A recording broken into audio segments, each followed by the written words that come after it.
The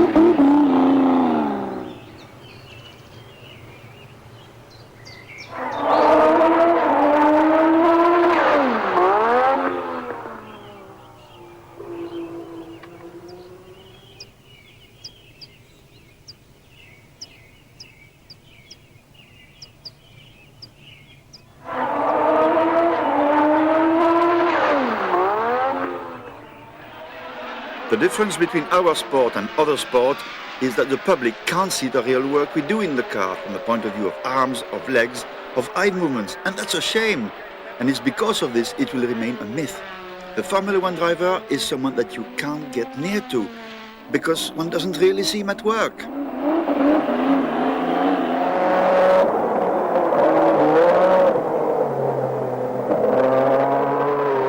When you have a very strong passion, you think of nothing else, and since the age of 17, I've thought of nothing else. It's also the secret of success in a way.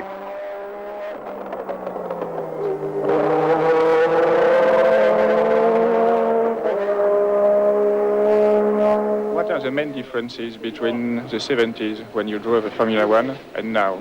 I don't think there are many differences. I think the sport of motor racing, Grand Prix racing, has changed so rapidly since the very beginning, since the 100 years of racing. And the driver, the personality of the driver remains exactly the same. Whether it was Nuvolari, whether it was Fangio, whether it was Jim Clark or Niki Lauda or Alain Prost today. It's the same type of man, the same type of personality. Of course, technically it has changed. But that's the whole essence of Grand Prix racing. Technical change, constantly improving. And Grand Prix racing today is exactly the same spirit as it was when it all began. Okay. Could we say then turbo cars with more than 100 horsepower, more than 1,000 horsepower, are really more difficult to drive than atmospheric cars? The arrival of the turbo power in the last 10 years has been very impressive. And today, for Alain to drive a car with 1,200 horsepower, for example, is technically very difficult. But of course, again, the change has been very marked. When I first drove Formula One, there were very small tyres. And of course, the tyres became much larger. The difference of driving technique changed dramatically in that period. And many of us found it complicated to create that difference of change. And I think the same type of change came for Alain to drive normally aspirated, because when he arrived in Formula One, he's old enough to remember normally aspirated. But now he drives turbo, so that change has been accommodated. It's more difficult, but the next generation will have another problem to accommodate. Alain Prost, do you agree with Jackie Stewart's opinion? Yes, I agree 100%. I think it's at the moment with turbo car engine we get many problems, especially about the safety point of view, because the cars are very quick. But I think at their time, if we want to speak about the power and the safety was not as good as we have at the moment, especially on the track. So it's they made their time. We are making our time, and it's the best drivers are always the best drivers. They're always going to the best teams. So I think we can compare very easily. Jackie Stewart, what do you think of Alain Prost as a driver? Do you think he's the best? As a skier, he's a fantastic driver.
Ma vie, bon, déjà, elle est partagée en deux. My life is divided into two, before Formula One and after Formula One. Or rather, before racing and after racing, with some periods that were a little difficult. The first good moment was the siesta at Antibes. They hired go-kart while I was on vacation with my parents, and it was the first time that I tried go-karting. I was 14 years old, I had one arm in plaster, and I raced a little club race, which I win with one hand. It began that very day. I said, this is fantastic, I must try to keep on go-karting, but without any fun, no money, my parents completely against it. There were already a few problems. And then after 2 or 3 years, I saved for over 2-3 years, I tried to pick up some cash and I bought myself a second-hand go-kart, naturally, against the advice of my parents again. And that's the second period. For 1 year, I took part in competition, which I didn't go that well, since the go-kart didn't go that well. And then, of course, there was a third stage. I worked a little bit with my father while I was going to school, and I bought a new go-kart, and that was a trigger in terms of results. I became regional champion and French champion. And so that was the go-karting period. I was around 17, 18 year old. And then afterwards, there was the Volo Ralph, that's the school for drivers at the Castellet circuit, which was paid for by the federation since I was the French go-karting champion. It's customary that the winner receives a racing scholarship. It's important as it covers a complete budget for a Renault Formula season. So I won this driving school, and this was the real trigger between what I would call the passion, which is complete amateurism. It doesn't help you at all. It's go-karting, ending up in a fantastic career in motor racing, starting with a status really of semi-professional driver.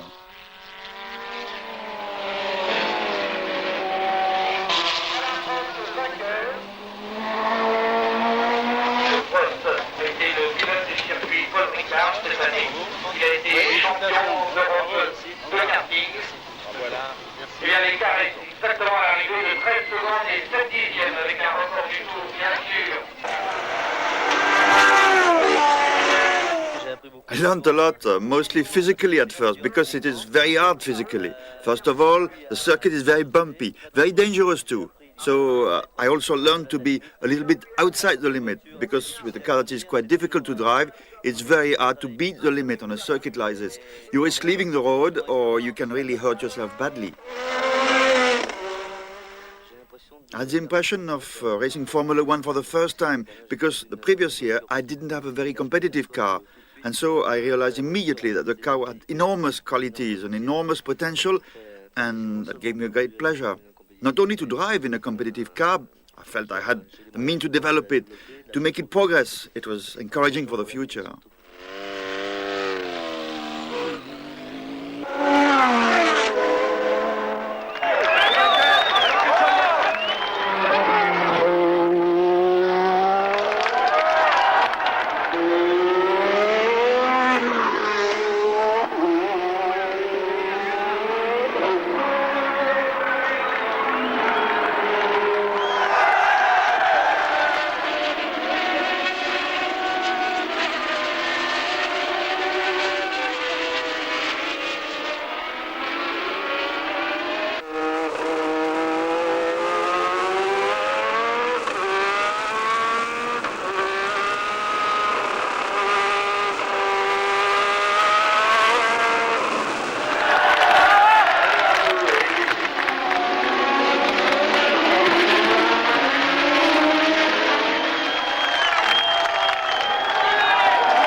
I always have the impression of being one with my car.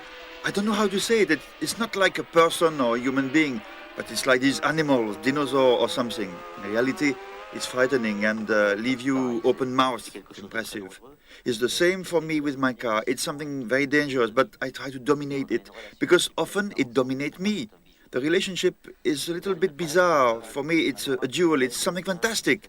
Anyway, the first thing I do when I arrive in the morning is to go and look at my car. I know, for example, my mechanics won't change anything unless I know about it. I only need to see it's clean, thoroughly washed wheels, etc. The car which was completely dismantled the day before, since one dismantles this car all the time, one changes a lot of things. And to see the car rebuilt like that, clean, ready to go, I've only one desire, to get into it. And each time I get into my car, and this could be every day for a whole week, it always gives me a lot of pleasure.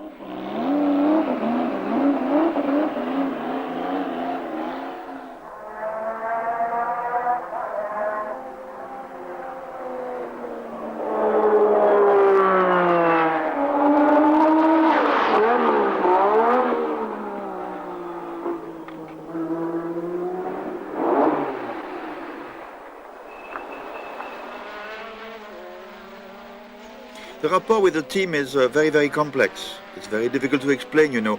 A team consists of about 100 people, but you don't work with all 100 at once. You work during the trials with about 10 people. During the races, you work with about 30 or 40 people. On the team, you have mechanics, you have engineers, you have sponsors, you have the people who accompany you, and all this makes up a group, a complete team. So it's very difficult, for example, to be friends with a mechanic. I have never been friends with a mechanic. I think that this might seem a little bit harsh from the outside, but I believe that it's absolutely impossible to be friends. Why be friends with one or two mechanics and not with the others? I think that that would create an unhealthy feeling in the team. I think personally the best relationship with the team is a little bit that what we have with the Marlboro McLaren team. Everybody is mates with everybody when it comes to work. It never goes further, in fact. It's a working relationship from the start. Each one has enormous respect for the others.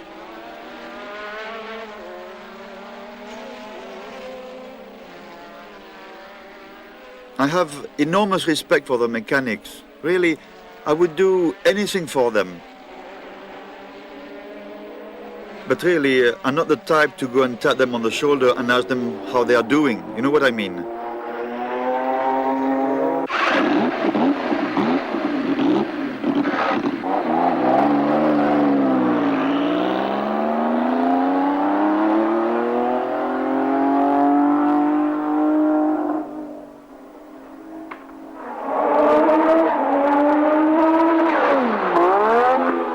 You're the creator of this car, the brain behind the engine. What kind of a man is Alain Prost professionally?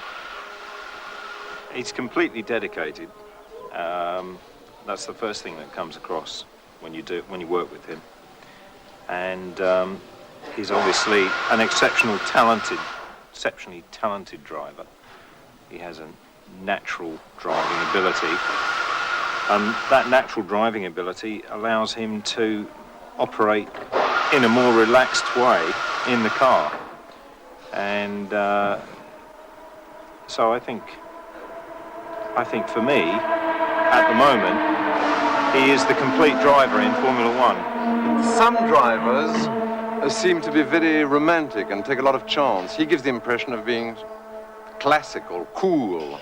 That's clean, right. As they say in French. That's right. I think that comes back to my first statement, which is that because of his natural talent, he doesn't have to force it to achieve the performance, and therefore he always has a little bit left, and this gives him the capability of operating within himself, and therefore he is never stretched. Would you say that as a technician he understands more about engines than other drivers? Well, I think he is quite a mechanical person, and he certainly follows everything that happens on the car very, very closely. And because of his dedication, he can remember setups on the car from 2 years ago, 3 years ago, and he will know after a certain time in the season, he will know exactly what to do with the car to make it operate the way he wants it to. You can't see a single fault in him as a driver? As a driver, Frankly. Well, for me, he's become even better this year, which surprises me, because I think there must be before you win the first World Championship, there is enormous motivation because you have the main goal to achieve.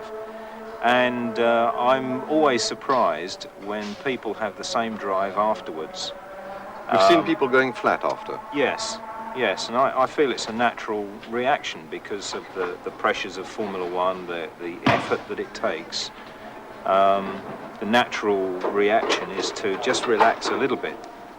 And with Alain, I mean, even in the testing in January, he seemed to me to have the attitude that, you know, he'd almost forgotten about winning the World Championship and was already thinking about winning again, which surprised me. T-shirts left in the bag, no. I tried to find one in your bag this morning. I did in yours. Yeah? Yeah. That's my T-shirt from tonight.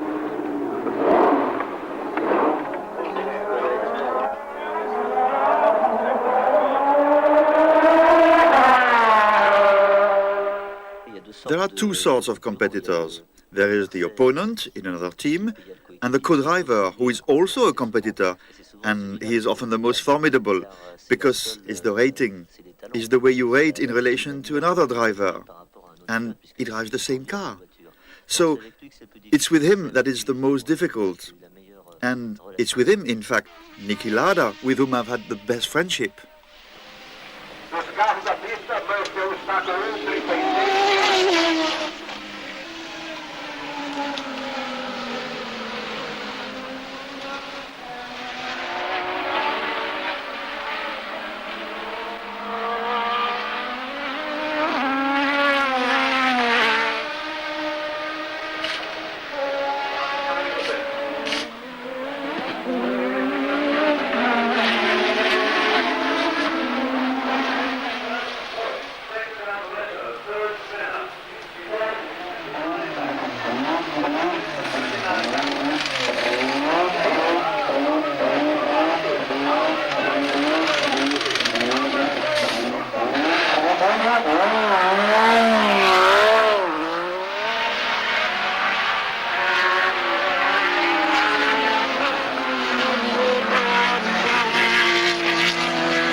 Cosa pensi di Alain Prost?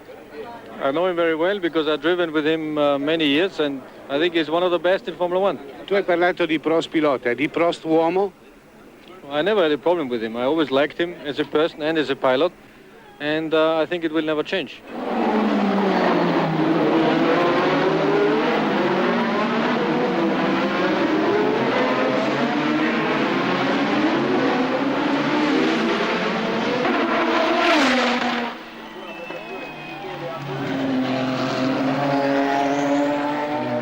Luck can push you in the right direction, but you never win a race thanks to luck.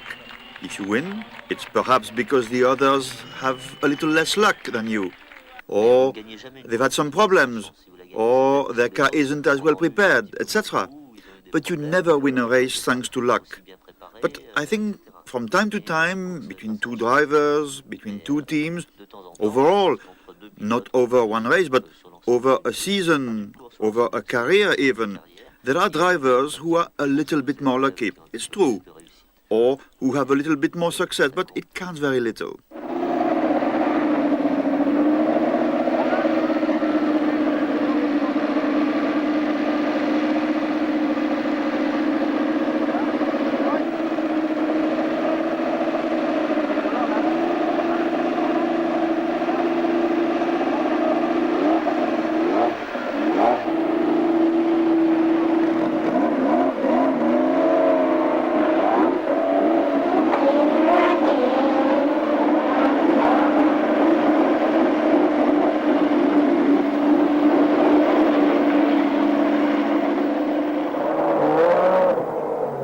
Fear, and above all, fear of dying can play a part in my profession. Let's say that it's always there. Anyway, I'm a worrier by nature. But Death, in a way, frightens me less than an accident which could leave me with after effects for the rest of my life, paralyzed or something like that. Old age frightens me. So, in my case, death isn't something that obsesses me. An accident does a little bit. It is often felt before or retrospectively rather than during a race. But not really during the race or during the event, even if you run into another driver or almost come off the track at a very dangerous spot. You sweat a little, and then you're off again right away. On the other hand, looking back after the race, 2 or 3 hours later, you say, well, if I'd come off the road there, then I would really have done myself an injury or even killed myself. Or before the race, when you inspect the track, you say, oh, this bend, you imagine the moment, what a mechanical breakdown would be at a bend like that. And that's fear, really. It's dread. But I think that it's quite normal. In any case, I say that I have a dread, that I'm frightened of an accident, and I think that whoever doesn't say that is either reckless, and I hope that there are less and less of those kind of people, because it puts everyone at risk, or else they are liars.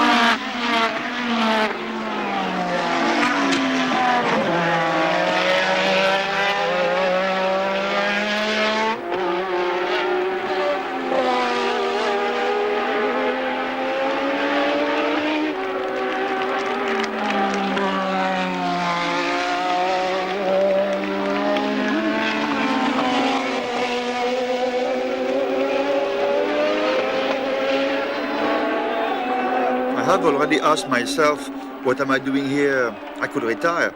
I've said it once, even twice, during Didier Pironi's accident, when he jumped on top of me, because it was with me that it happened, when he ran into me. I was really the first witness of the accident, the first to see him in the car. Then I thought to myself, what am I doing here? And the second time it was Gilles Villeneuve's accident at Zolder.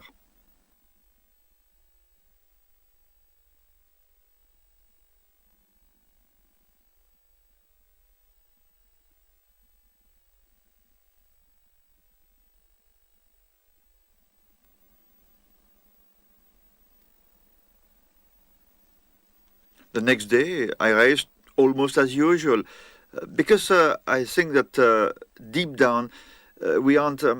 I don't know if something is missing in us or if we have something extra, but I believe we aren't normal. I'm religious.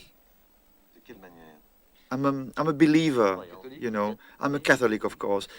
I did practice, but what does it mean, practicing? Mass is always at warm-up time on Sunday morning, you know. That's the way it goes.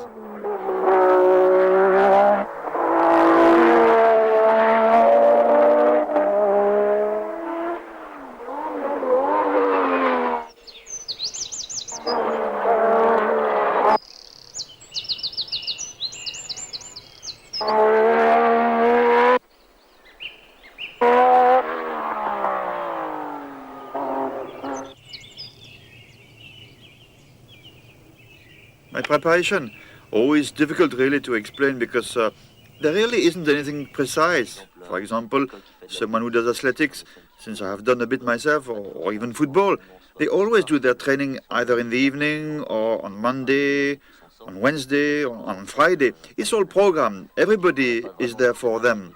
For us, nobody coaches us personally. We don't really have a coach who says you have to do half an hour's jogging, a bit of cycling. So it's up to us to take it into consideration and do it, or want to do it.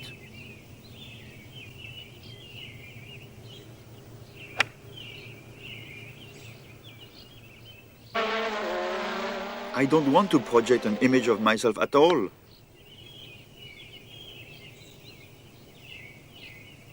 I don't even know what image I have, or what my image is.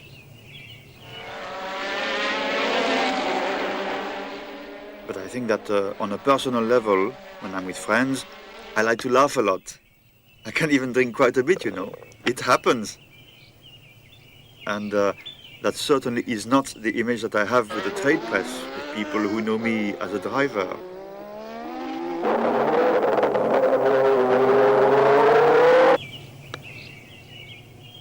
In fact, I think that there is a time for everything, really. There's a time for work, there's a time for play also, there's a time for family life, there's a time to relax, there's time for leisure or for sport. And when you think about it, this is what life is made up of.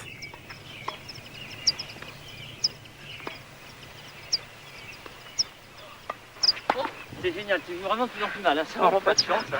Devant Boinard en plus, tu joues mal. C'est con pour toi. Enfin, j'ai gagné au tie-break 7-6. 7, non, combien 7-4. Il manque un 7. Bon, c'est pas mal que tu racontes. Hein?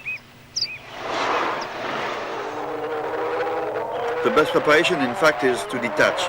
It's what I've always done ever since I've raced. When I'm working, I'm there 100%. Of course, this doesn't prevent me from thinking of my family, but when I'm at home, I also try to think about racing as little as possible.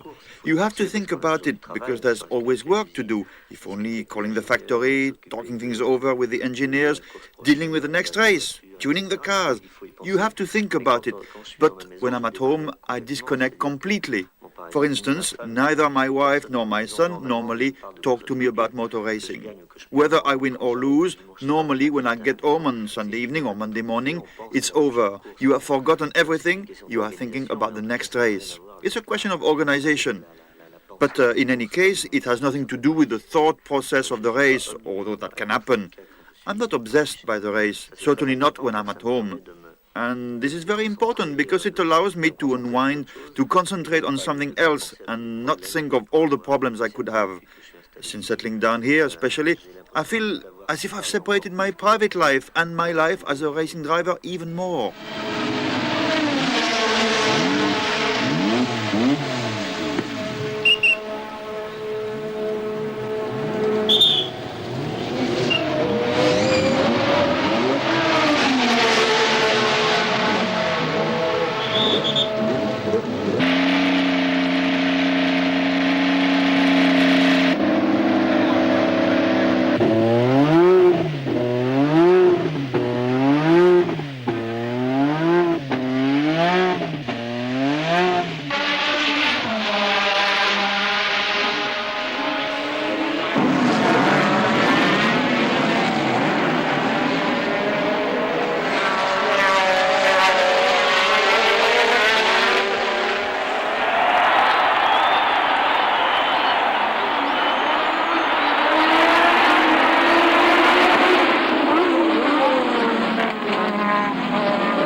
The morning after the warm-up, it went very, very well, and I was very optimistic. So maybe we did a few stupid things. Technically, we changed the turbo because we wanted to be sure, in case of rain, since it predicted a rainy day, to have a flexible motor at low revs. and Nicky had tried some small turbos and he had the best time, and I thought it was safer, and then the engine didn't go as well. It hiccuped at the start and the brakes weren't great. But I think it was the sort of tactical race I wanted to run. I was caught at my own game in as much as I wanted to wait as long as possible, and I only attacked at the end. But I don't have any regrets, as we know that at the technical control the Ferrari still had 12 liters of fuel, while I, with my computer, I ran the whole race to arrive with 1 liter in the tank. That's what happened, and I could have gone even faster. So to catch up the Ferraris was good, but to overtake them was totally impossible. And my brakes weren't perfect, and the car wasn't super. So all in all, I'm satisfied with the 4 points, as the objective is to have points from time to time. You know, it's almost a year that either I win or I lose. It's the first podium since a very long time.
You were world champion with McLaren, but didn't quite make it with Renault. Do you know why?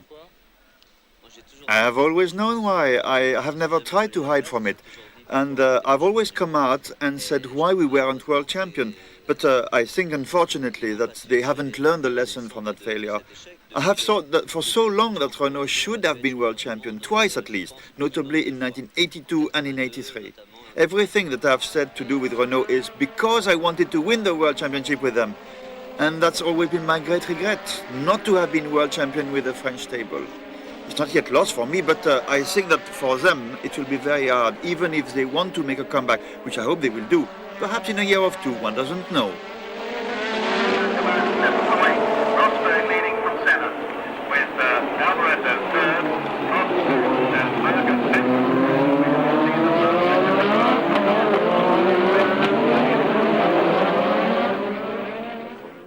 For me, Formula One was first a sport and a passion, and then it became a profession. You have to appreciate it for what it is. You have to preserve it. To preserve it, you have to try not to mix everything up. Because I think that I wouldn't appreciate it as much if I thought about it only as a sport or a passion. I consider it as a profession, and I think that it's because of this that I do it. I think better than others. Because for me, it is a fully fledged profession. I have to dedicate myself to it 100%. There's no place for my wife or my family on the track.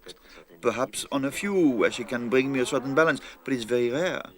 I've worked a lot in this house. I'm not entirely happy with it yet. I know what I want to change, and unfortunately, I'm impatient. For example, this table, it annoys me. Every day I see it and I tell myself I must change this table. The apple trees in front of the house. Every day I tell myself that I want to cut them. It's part of my character. There are things that I want to do, that I want to change, and I'd like to have them straight away. But on the other hand, I won't forget that I have to change this table. You'll see, there'll be another one. Do you want to change it because you have seen another one? No. It's because I think that it isn't ideal, really. To my eyes, it isn't really right with the decor, in any case. It's something. There is something which will go better, so I'm going to find it. It isn't a problem. I'll find it, you know.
I've always had an office. Everywhere I settled, whether in France or in Switzerland, I've always wanted to have an office at home because for me it's indispensable.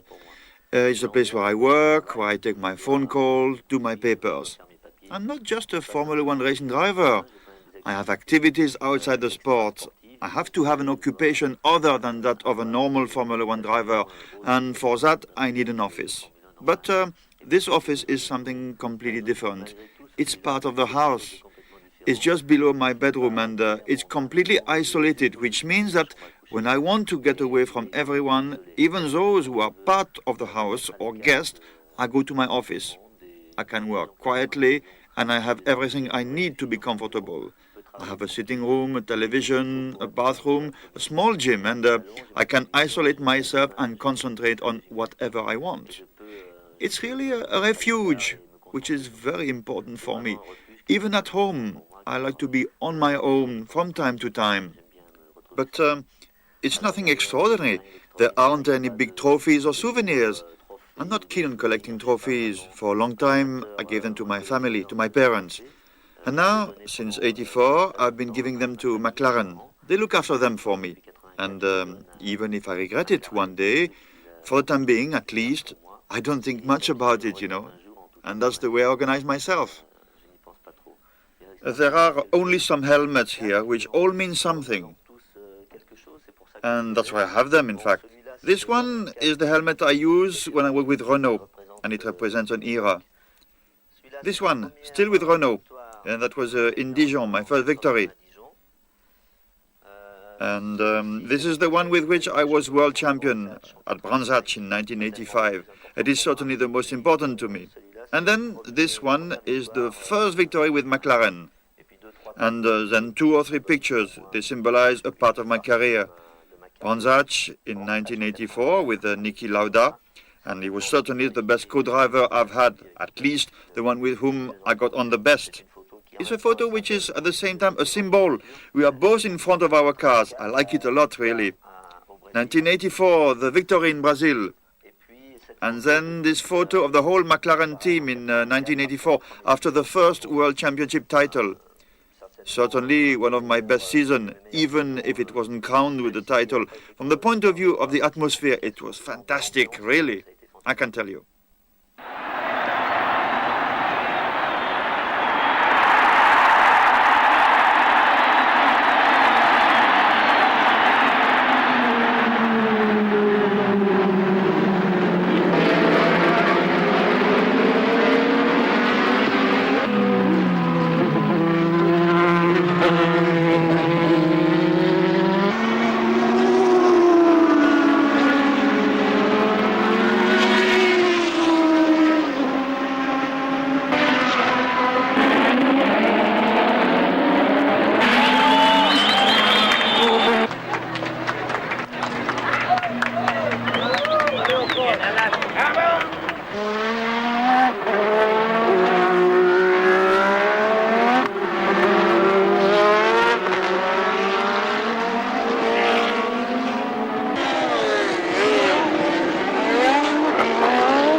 pódio para entregar o troféu aos vencedores, o Ministro da Educação, Alain Carneiro,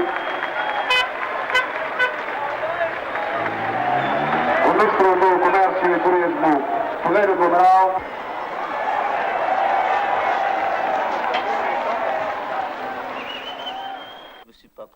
I didn't program myself to become champion because I think that in this field one has to take into account the mechanical aspect, which plays an enormous part. From one year to another, you can find yourself with a car which practically doesn't work. So I didn't program myself that way. But I have followed my path. Mainly, I had this philosophy, this idea. From the moment I became very professional, from the start of the race, I wanted everyone to follow behind, certainly those who work with me, and when they didn't always do that, there were problems. But I always followed my idea. And I think that now, without changing anything, I have never tried to get people to come to me. I never asked them to love me, to follow me. I have never done that, you know. I think that people now like me a lot. I think it's also because I win, because I have won, because I've been world champion. But in being world champion, I have proved to the people who criticized me 2 or 3 years before that I was right. That is my best victory, and the one of which I'm most proud. I'm simply reassured. So now I believe in the image of someone who wins and who doesn't make mistakes professionally. And that, I think, is the ideal. It gives me more serenity than I could ever wish for.